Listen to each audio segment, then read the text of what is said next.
Saya lanjut hadis yang berikut. Hadis 14 saya.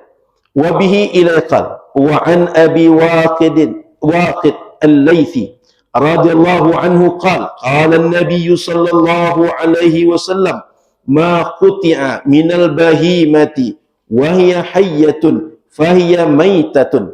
Sama redaksi hadisnya. Ada wahiyah, ada fahiyah. Saya ulang. Wa an Abi Waqid al-Laythi. Imam Abi Waqid al-Laythi meriwayatkan hadis. Kata beliau, qala Nabi sallallahu alaihi wasallam, Nabi bersabda, ma quti'a minal bahimah. Organ hewan apa saja yang putus dari hewan. Hewan itu hidup. Kita tanggalkan tanduk dia, hewan itu hidup. Kita tanggalkan bulu ekornya. Kita ambil taringnya atau apa saja di badannya, hewan itu masih hidup. Wa hiya hayyatun, hewan tadi itu, bahimah hewan, wa hiya hayyatun, hewan yang kita ambil bagian dari organ tadi itu, hayyah, masih hidup. Fahiya mayyitatun, yang kita ambil tadi, organ yang terpotong tadi, yang terputus tadi, mayyitatun, adalah bangkai. Hukumnya haram, hukumnya bangkai yang dia tidak suci, dia mesti disucikan dengan cara yang sesuai dengan syariat. Bagaimana cara mensucikan? Potong induknya dengan cara yang benar. Maka Bapak Ibu yang dirahmati Allah Subhanahu wa taala, kalau ada hewan yang terpotong dari hewan yang hidup, organnya saja terpotong, maka yang terpotong jadi najis. Apa solusi kita? Ambil, kubur dalam tanah. Tak kita pakai. Bagi dipajang di rumah. Yang dipajang itu hukumnya najis. Tidak halal. Bapak Ibu yang dirahmati Allah Subhanahu wa taala, akhrajahu Abu Dawud at-Tirmizi wa hasanahu wal lafdhu lahu. Hadis ini takhrij oleh Imam Abu Dawud dan Imam At-Tirmizi wa hasanah. Imam Tirmizi mengatakan hadis ini derajatnya hasan. Jelas. Wal lafdhu lahu, redaksi yang kita baca ini redaksi riwayat Imam At-Tirmizi. Berarti bukan riwayat Imam Abu Dawud. Sebab tadi ada Imam Abu Dawud, ada Imam At-Tirmizi. Baik, kita azan dulu. Setelah azan kita lanjut baca hadis ini. Insyaallah selesaikan hadis ini baru kita salat Isya.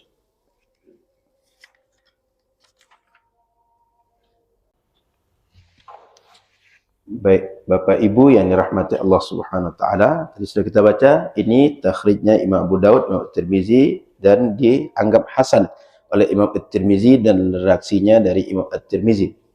Kemudian Bapak Ibu yang dirahmati Allah Subhanahu wa taala, Imam Ahmad menyebutkan wa hadza lafzuhu indahum jami'ah wa lahu turuqun taduru ala Abdurrahman bin Abdullah bin Dinar an Zaid bin Aslam an Atha bin Yasar an Abi Waqid wal Haris bin Auf al-Laythi mimma syahida Badran radhiyallahu ta'ala anhu. Redaksinya, riwayatnya sama semua, sepakat ulama.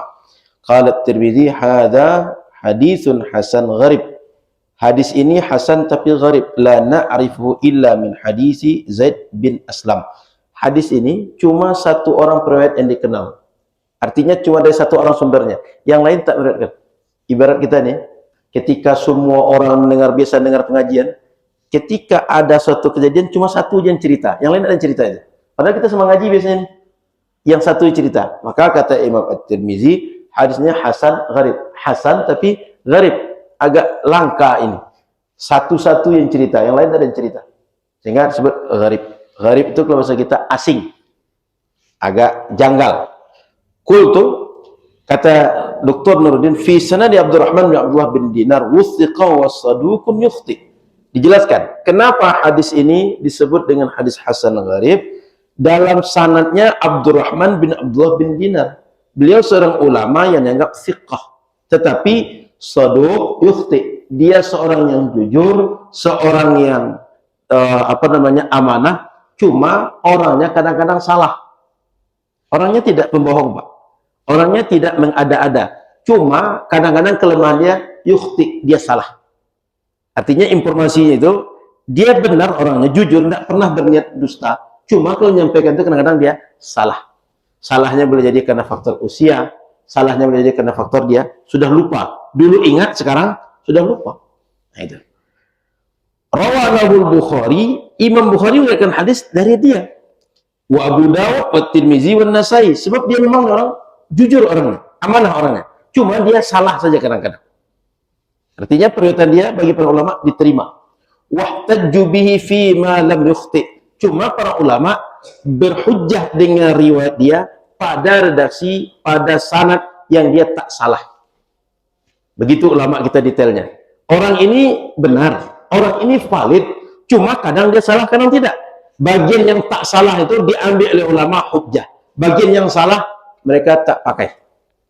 Begitu detailnya ulama kita tentang hadis. Bahwa ada orang sebagian riwayatnya diambil, sebagian tidak. Orangnya sama. Bukan dua orang berbeda. Satu orang kalau cerita misalnya masalah politik nggak diambil dari dia. Tapi cerita masalah fikih, masalah akidah diambil dari dia. Contoh begitu, Pak. Kenapa? Masalah politik dia sering salah. Masalah fikih, masalah akidah dia valid kalau cerita. Contoh begitu, Pak. Orang yang sama sebagian diambil, sebagian tidak. Begitu detailnya ulama hadis. Kemudian waqaddarul hadisu alaihi lidzalika hasanahu at-Tirmizi. Semua periwayat hadis kalau cerita hadis tentang masalah ini itu jalurnya melalui beliau. Artinya orang sepakat dia ini periwayat yang patut diambil sebab semuanya dari dia. Artinya kalau cerita tentang kajian malam ini, semua cerita asal hadis malam ini ke Pak Mul cerita. Semua cerita Pak Mul cerita begini. Siapapun cerita Pak Mul cerita begini. Maka karena Pak Mul ini semua orang hadis melalui beliau dianggap oh dia ini berarti valid. Sehingga dianggap hadisnya oleh Imam At-Tirmizi hasan. Wa qala al-Hakim sahih ala syartil Bukhari wa lam yukhrijahu. Kata Imam Hakim, hadisnya ini sahih menurut syarat yang biasa dipakai Imam Bukhari, meskipun tidak ditakhrij oleh Imam Bukhari dan juga oleh Imam Muslim atau imam yang lain. Wa wafaqahu Az-Zahabi, sepakat Imam Zahabi dengan penilaian Imam Hakim. Wa akhrajahu an Abi Sa'id al-Khudri wa sahahahu ala syart asy-syaikhaini wa wafaqahu Az-Zahabi wa akhrajahu an Ibnu Umar. Hadis ini dari riwayat Abdullah bin Dinar tadi itu juga melalui sahabat Nabi Abu Sa'id al-Khudri. Tadi sahabat Nabi Abi Waqid al-Laythi. Juga dia punya riwayat melalui Abu Sa'id al-Khudri. Juga punya riwayat melalui sahabat Abdullah bin Umar. Warawal hadis aidan Tamim ad-Dari, juga dari sahabat Tamim ad-Dari.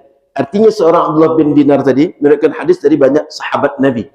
Artinya kita mengambil dari siapa saja sahabat Nabi yang menjadi sumber kepada Rasul melalui beliau semuanya. Maka dianggap hadis beliau oleh Imam At-Tirmizi hasan. Sebab dia apa? Dia orangnya jujur, benar. Cuma kadang salah.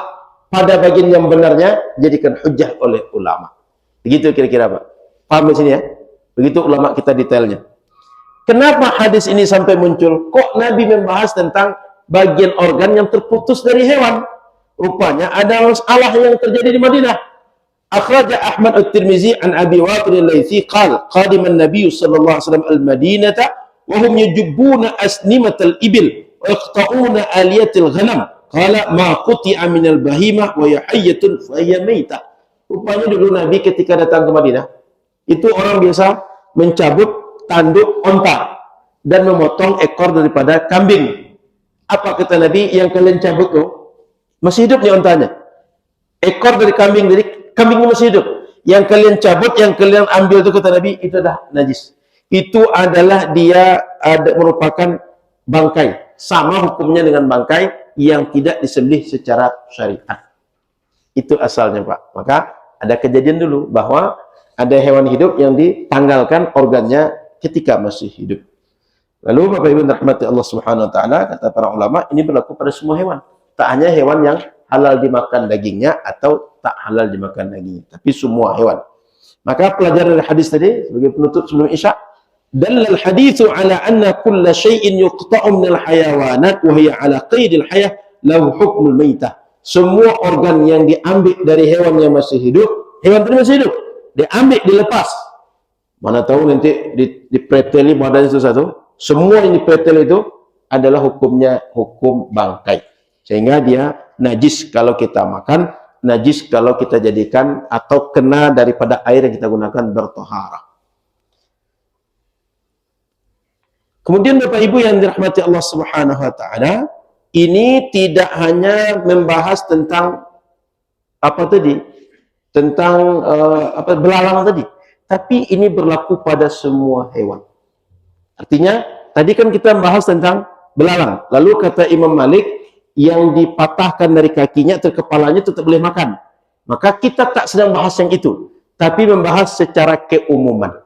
Bahwa semua hewan, kalau ada organ yang lepas atau organ yang dipotong, semuanya dihukum yang terpotong tadi sebagai najis. Paham ya? Karena tadi kan bicara tentang belalang. Belalang tadi katanya dipatahkan kakinya, dipatahkan kepalanya, baru dia boleh untuk dikonsumsi. Kemudian Bapak Ibu yang dirahmati Allah Subhanahu wa taala, ini tak termasuk poin kedua adalah bila yang kita lepaskan itu kuku. Yang kita lepaskan itu bulu. Kenapa? Memang bulu ini dia biasa lepas juga, dilepas atau tidak dia lepas sendiri. Kuku memang tak biarkan, kita biarkan panjang. Kalau kita biarkan panjang, karena hewan itu kayak kuda kan kadang-kadang sengaja dipotong. Nah, itu jadi tak termasuk bagian yang seperti itu menjadi najis atau dia merupakan bangkai. Baik, silakan ada pertanyaan Bapak Ibu. Silakan Pak.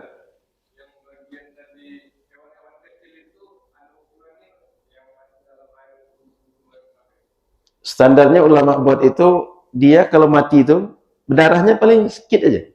Macam kita pukul nyamuk itu kan paling sedikit aja darahnya. Tidak darahnya macam kalau kita berdarah ngalir dia. Makanya Al-Quran itu damul masfuh. Damul masfuh itu darahnya itu ngalir kalau luka. Tapi dia sekedar sedikit saja. Kayak kita bunuh nyamuk, bunuh lalat, itu kan kalau dia makan dari kita, kemudian terkumpul darah sedikit macam itu dihitung bukan darah yang mengalir. Jadi standarnya tidak ukuran volume, besarnya berapa senti, besarnya berapa, apakah sebesar jari atau kecil itu, enggak. Tapi darahnya itu. Karena faktor darahnya itu menjadikan dia bernajis. Kalau kecoa atau cicak selama dia, kan tak termasuk darahnya banyak dia. Itu termasuk tak bernajis macam itu. Tapi kalau dia mati, bangkainya jadi sebab najis. Paham ya? Beda kalau dia sekedar masuk dengan dia mati di situ. Karena mati di situ jadi bangkai yang menjadikan najis air kita karena bangkainya. Cukup? Wallahu a'lam. Insyaallah kita sambung di pertemuan akan datang pembahasan tentang bagaimana memakai tempat wudhu kita bahannya emas, bahannya perak. Mana tahu nanti ember Pak Imam berwudhu itu embernya dari emas, kerannya dari perak, bundar giginya itu dari emas dan perak. Kita bahas boleh atau tidak gitu. InsyaAllah di pertemuan akan datang. Hadis di saya, hadis nomor 15. Semoga manfaat. Mohon maaf salah dan kurang. Subhanakallahumma bihamdika. Asyhadu an la ilaha illa anta astaghfiruka wa atubu ilaika. Assalamualaikum warahmatullahi wabarakatuh.